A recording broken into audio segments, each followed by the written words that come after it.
what I've got here tonight is a big block Chev. It's one of our house projects I'm doing. And I'm doing a all diamond finish on this one, but I've kind of strayed from what I normally do. Instead of a 3 or 4 step process, what I'm trying is some new abrasives that I've got that I'm able to do this in 2 steps. At least that's what the hope is. So far so good on the other side. I kind of got the idea from some of these newer machines where they're using a very coarse roughing stone and then using a very fine plateau stone to bring in their values. And what I did was I did a mixed matrix, which has actually got 2 grits, and then the bond matrix itself, the copper, is of a medium hardness.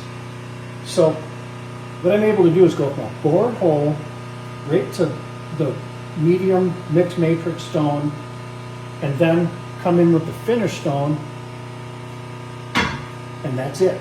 And this thing is out to size. So I only left a few thou to hone, so it's kind of, I'm following more of a production protocol on this. I know this block isn't going to move around much because it's a small bore, big block. So I'm going to go ahead, I'm just going to rough this one in. I'm going to bring it in to where we're at 0. I'll probably have to run the cycle one more time, but I'll go ahead and run the initial cycle, check it, and then run the final cycle.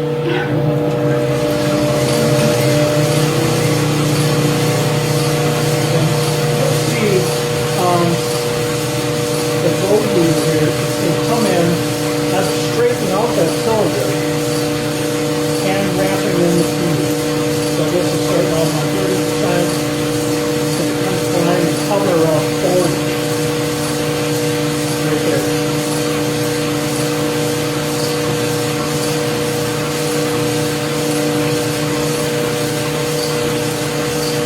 Looking pretty good. Alright, let's check this. Like I said, we're going to be about 8/10 under, I think. Yeah, 8/10. 8/10. 8/10, dead on. And I can go ahead and dial in another half thou, but I just like to just give it one check. I'm going to put it right against the same end stop as I did. And we're going to bring it right out where we just have this finished up there. Gold meter is sitting real nice. And we bring it up a little bit.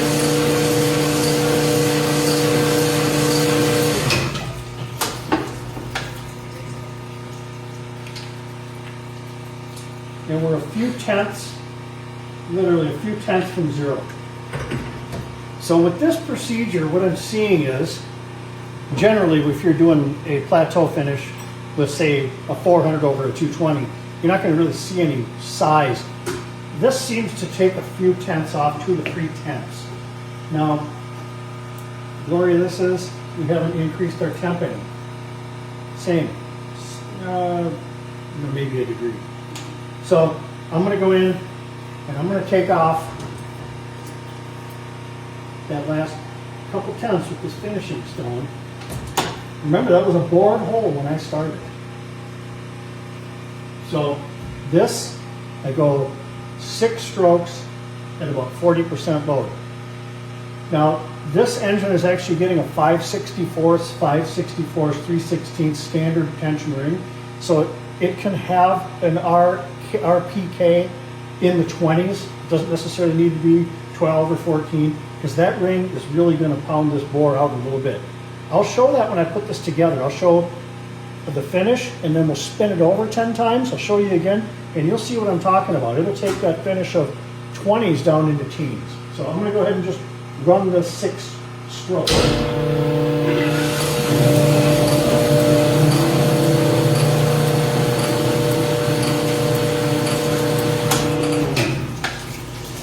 Okay, and our size is going to be right on. Boom, literally within a tenth. Size is dead on. You'll also notice I'm not dwelling, I'm not doing anything, raising the block up and down, whatever. With these diamonds, you've got your stroke set right, and your overhang as far as your overstroke. If you've got that stuff all set right, you're not doing a lot of dwelling and moving the block around. And it also has to do a lot with the block being bored nice and straight. I use my quick way boring bars, and it's a very fine finish. So that in itself is how you can literally leave 3 thousandths to hone and do a beautiful job. I'm using a microfiber rag. You don't want a rag that's going to leave anything in the bores and give you a funky reading. I'm going to go ahead and power this up. You notice I'm holding my stylus in there by hand. The reason for that, I'm going to start taking my reading. This thing gives you a progress report as it's going down the bore. And when I get to the end, I pull it. And I let this stylus retract. I let the driver push it back out, not in the bore. The reason is it only reads going one way. So when you let it draw in and go back out, you're putting twice the wear on that diamond stylus. You don't need to do that.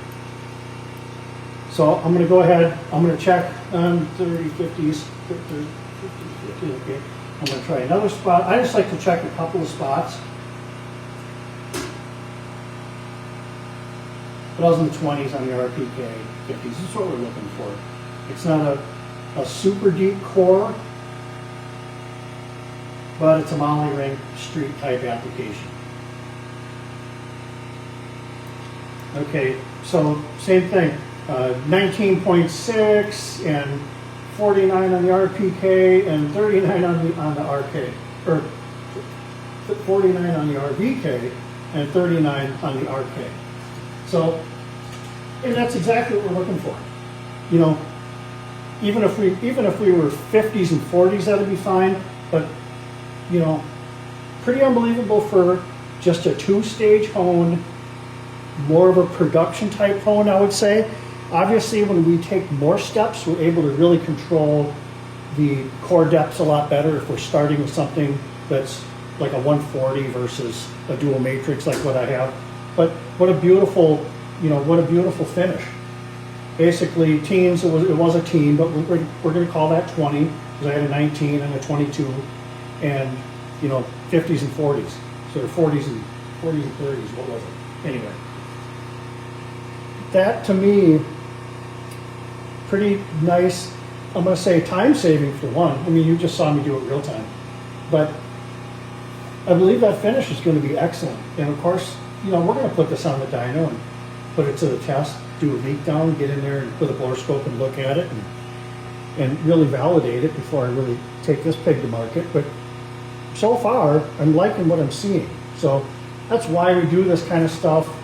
The stones, I bought several sets of these things. I've got several different bore ranges I use them for. I'm not seeing anything that to me is telling me I need to change anything so far on these.